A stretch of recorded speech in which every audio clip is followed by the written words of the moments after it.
Hey guys, how's it going? It's Arkalon here. I'm doing another video. This time it's more of a introduction to what Final Fantasy XIV is. And I'm joined by Surrell. Awesome, Surrell. Hello. And we're just gonna give you guys a brief overview on what to expect, especially if this is your first time getting into the game. I've been getting a few questions and just basic inquiries into what you can do and how does it differ from other, I guess, MMOs like Arcade, Ion, Terra, stuff like that. So I'm just gonna try to break it down and give you guys a general overlook. And she's gonna help me out and point out things. If I mess up or get too into something, she can stop me and be like, "Hey, whatever, Peter, you need to stop Yep. talking about this crap." All right. So let's jump right in. First thing I'm going to talk about is the character creation. So, like every MMO, you start the game, you create your first character, and it's just basic stuff, nothing too in depth or crazy. You're not going to have your. Actually, I take that back. You can have super tiny characters like Ion. I was about to say you couldn't, but you can. The Lalafell. Lalafels. Do not create a Lalafell. I heard there's like some issue where like you just randomly die because the game doesn't like you. I don't know. But no, you can create a Lalafell. But you have six basic races: humans, elves, the Lalas, which are like I don't know what they would fall under, like midgets. But that sounds Small rude. children. Small children sounds better. Yeah, tiny humans that should not be in the game. Anyway, you've got your cat Moving people, on. the Mikote, and I think I see more Mikote than any other race in the game. So, yeah, you can be part of the cat race of people. Rogadins, big Hmm. tank-looking dudes. I personally like the female Rogadins because they look buff, but that's just me. Female Rogadins and elves look the best, I think. And then you have your Aura, females and males. These are with the Heavensward expansion. I think you can only play them if you buy the Heavensward expansion. I don't think it'll let you create them unless you have that unlocked. No. Yeah. Yeah, it won't. Okay. So yeah, if you buy the bundle, you'll be able to start as them because it's bundled in with that. But otherwise, if you're just getting the base game, you have to wait until you get to the Heavensward part, and then you can, buy Fantasia and recreate your character, and go from there. But that's just basically it. The options aren't too in depth. You're always gonna be asked to pick a sub race from the basic first one that you pick, and it feels like it's just a generic white versus black. Not trying to be racist, but that's just what it feels like, because most of them do feel like you're picking between uh I don't know, Highlander and Midlander for humans. I don't know. It sounds like you're picking between racial clans, but that's fine. That's what it's supposed to be, right? Um. Right. Oh gosh, and the features you can change. I mean, it's enough to keep your character looking unique and interesting, but nothing too crazy. Like I said, you can't like go out making your character look like Shaggy from Scooby Doo, because actually I guess you can if you made an elf, because he's really tall. I don't know where I was going with that, but anyway, very basic stuff like hair, and I'm messing with an aura right now, so the horns and stuff like that you can kind of mess around with, scales, voice, jaw, face. It's fun to play around with. I'm a guy, so I probably will take like 2 minutes tops messing with this and buy like 200 more Fantasias later when I don't like something, just to change Mm-hmm. it. But we're not gonna talk about that. We're not gonna talk about that. Okay. Anyway, so that's the basic. I'm gonna jump right in here, and the next thing we're gonna cover is the subscription model. So there's two models. There's the 12.99 and the 14.99. Actually, there's three models. There's the free where you only play for 14 days and then you don't play ever again. So there's that model too. Or if you want to keep playing, there's the 12.99 for one character and the 14.99 for un- 8 characters per server. I was gonna say unlimited, but you can only have 8 characters per server. And the difference between these, or why this should interest you, is because the way the game works, you really only ever need one character. I haven't felt the need for more. I mean, I have it set so I can have multiple characters per server, but I've yet to create another character and use that. So what I'm actually going to do now is explain why the subscription model is important and just talk about classes and why, you need to probably consider that before you add your first month or subscribe to the game for your first month. If you do use the time card, like if you go to Walmart and you buy like a time card or something off the store shelf or something, that is the standard model, so that will be charging you based on the $14.99 model as opposed to the $12.99. So Surrell's gonna help me with that, and she's just gonna give you her input, I guess, how she feels about the game's combat and classes and just basic mechanics like that. Nothing too serious. Anything you want to add before we dive into that? Because I know I just kind of spit through all that stuff. No, that's fine. Okay. Alrighty. So it's the combat in general is kind of like Arcade, if you've played Arcade or World of Warcraft, where a few skills share GCD, global cooldown. So you can only ever theoretically have one or two skills active at a time. Like if you're using a damage skill, you can maybe use your job skill in conjunction with your class skill, but for the most part, skills share a cooldown. And that's just how the combat works.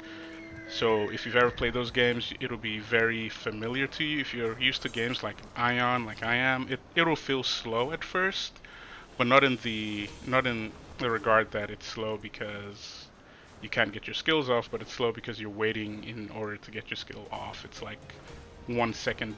I think it's a second delay. I think that's what the Mm-hmm. GCD is, but I'm not sure. But I do feel combat is fluid enough to where after like, a week or two you won't notice it, you won't really care. But Just have to be more selective, I think, with what skills you're using and what order, because you yeah. have the cooldown. Mm-hmm. And I mean there's also combos too, so Yeah. I mean there's set not so much set rules, but there's set paths for each class that you can take, and you can branch out from that when you get additional class skills. And speaking about additional class skills, that links right into what I wanted to talk about next, which is classes. So I'm gonna pull up my character's pane here so you can see what I'm talking about. So it says I am a paladin, but if I go under my classes, I'm also level 60 gladiator, and I have a bunch of these classes unlocked here.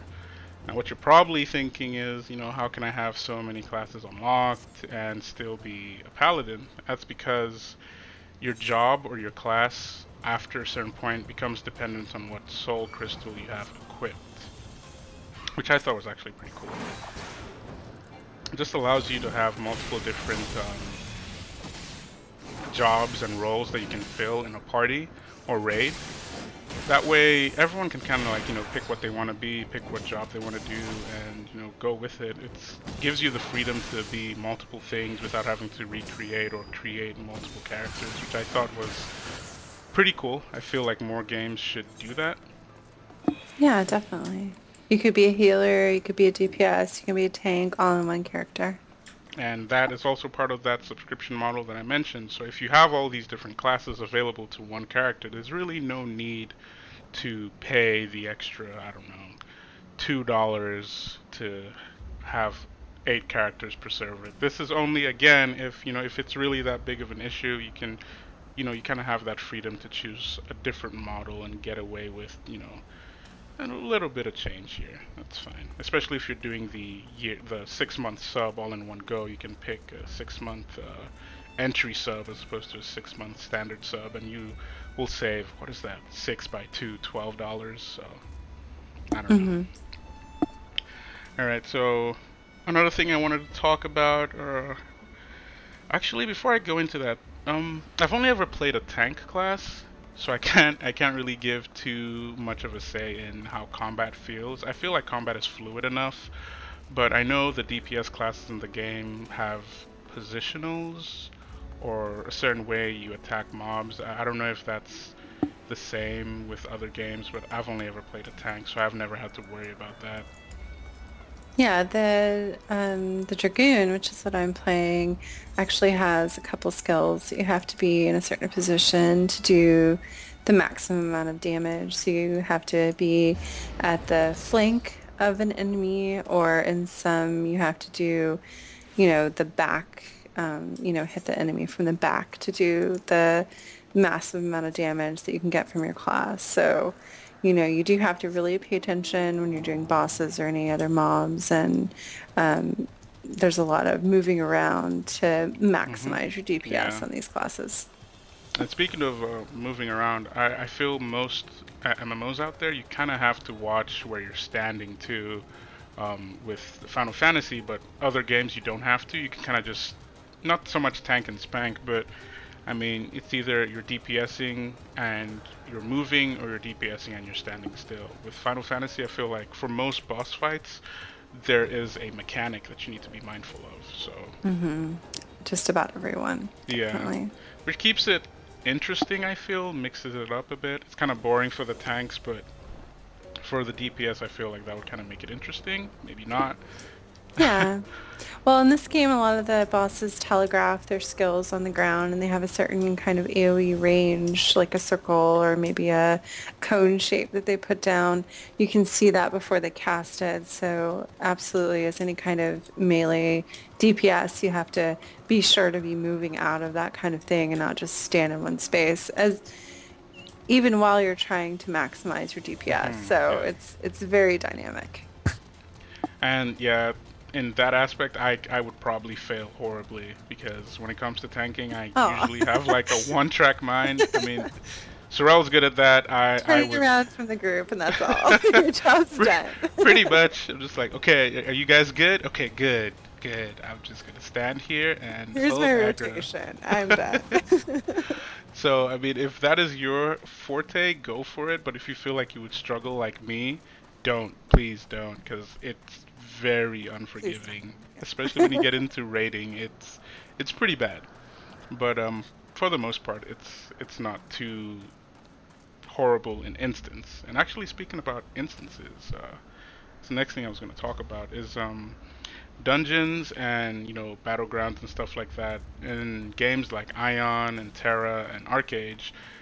You you can form groups. We have like a party finder in the game. That's what I have on screen right now, where you can create a group or recruit members for your party or search for other parties, given certain, I guess, parameters that you pick for, and you can tell the game will like, hey, I'm looking for healers or nothing at all, just looking for members to fill up a slot because we're gonna go do something just out in the open or for an instance or a raid, kind of like Ion's LFG. Hmm. But at the same time, you have that duty finder, which is more reminiscent to Ion, I want to say. No, Ion, World of Warcraft, where you can queue and get Yeah. Wow. randos. So I can't believe I just compared Ion to World of Warcraft. Wow. Well, Okay. I no, Ion added those. They did. It's just a lot of people didn't really use them. So they're Yeah, there. this is true. You just have to go to the beginning of the instance to use them.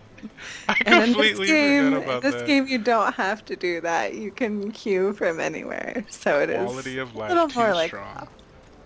WoW.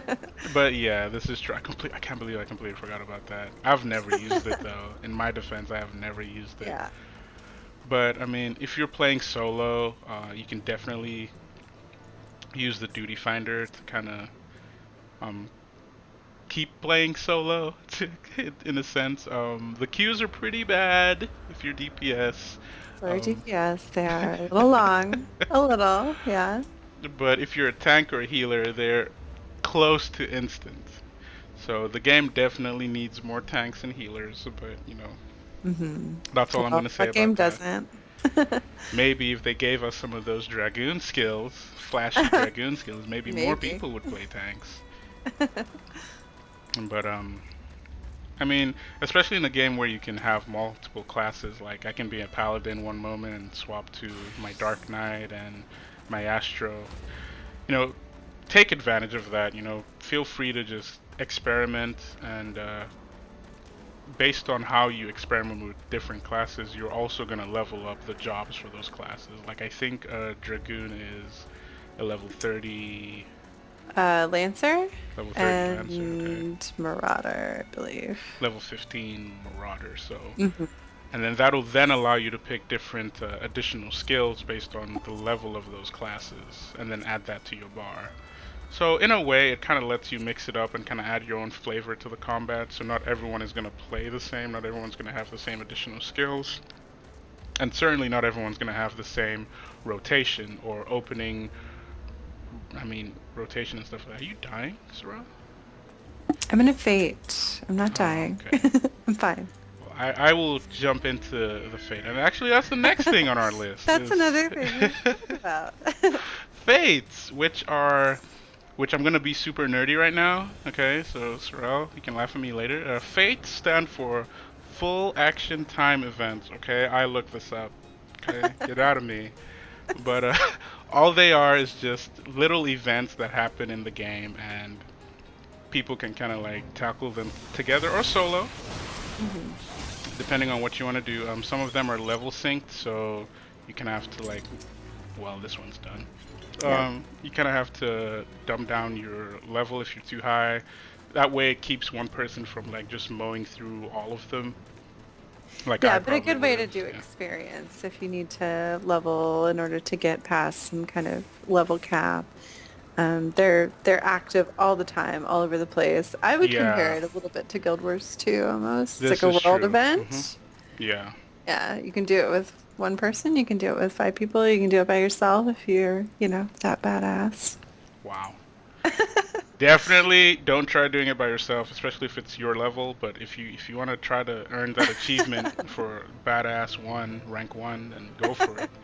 But I mean, there's only 3 open right now on my map, but every map has its own fate, with the exception of like the city states Yeah, and all this that one's just stuff. popped again, actually. There's one right here again. So, Yeah, and a lot of these, everyone shares the same amount. Not, sorry, I was about to say that incorrectly.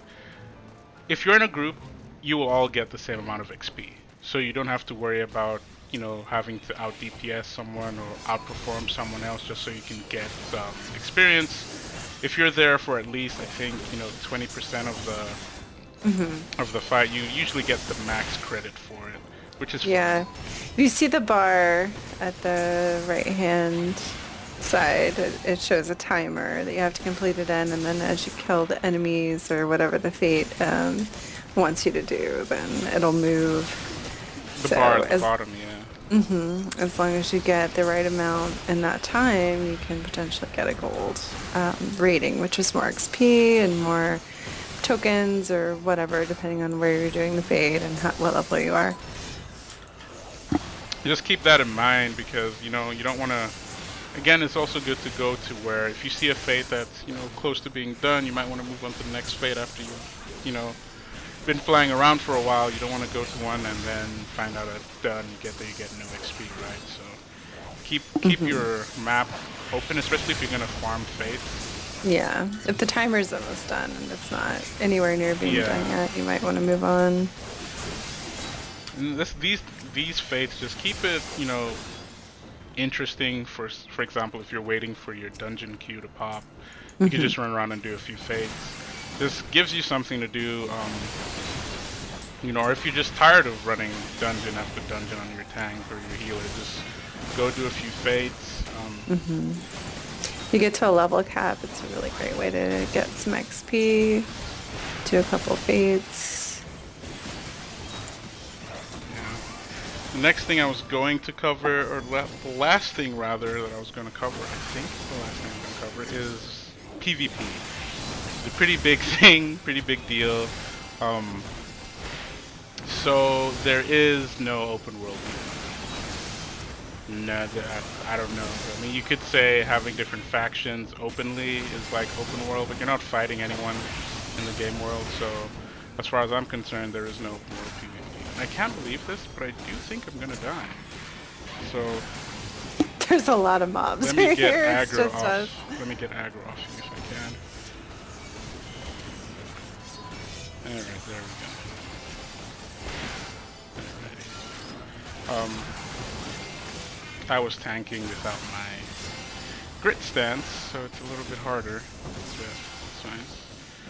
So there is no open world PvP, and this pretty much just means, I mean, you're going to have to resolve to using battlegrounds, which aren't bad. I mean, there are a few battlegrounds in the game. If you can see on my screen here, there are a few different modes: Steel Rock, Borderlands, Wolves Den. With the Wolves Den being your primary like arena-style battleground, and Steel Rock being your capture the point, like capture and hold this point type of battleground. And that's about it.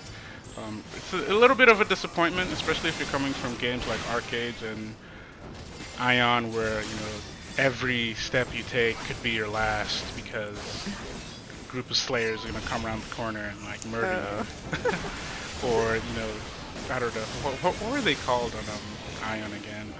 Can't remember. I don't remember. Oh, Asian Express. Asian maybe? Express. There we Yeah. go. Those guys could be waiting around the corner camping you. Oh gosh. But We probably should move out of this area, actually. yeah. Let's get out of here. I don't think this is gonna work out. Well, we've already done our percentage, so even when Yeah. it's over, it'll still give You'll us our still XP. get the credit for it, right? Right. Mm-hmm. But that's just it, guys. Just a very basic overview of what Final Fantasy XIV is. Anything else you want to add before No, I I close think this that up? pretty much covers it. Alrighty. And like I said, there is a subscription model. Take with that what you will. I feel like games like these deserve a subscription model because you're paying for a lot more than just your game time. You're paying for, quality content and things like that other games don't really focus on. And I mean, it's not that bad. They allow you the option for, 12.99 if you're just gonna have one character. But that is the basic gist of Final Fantasy XIV, and this is Archelon, well, Tyrion now, because I keep changing my name. But yeah, we are on the Brynhildr server. If you have any questions, or if you just want to hang out with us, you can leave a comment in the section below. If you want to relay anything to Surrell, let me know. I will also let her know about your comments and stuff. And yeah, we will catch you guys later. Take care. Bye.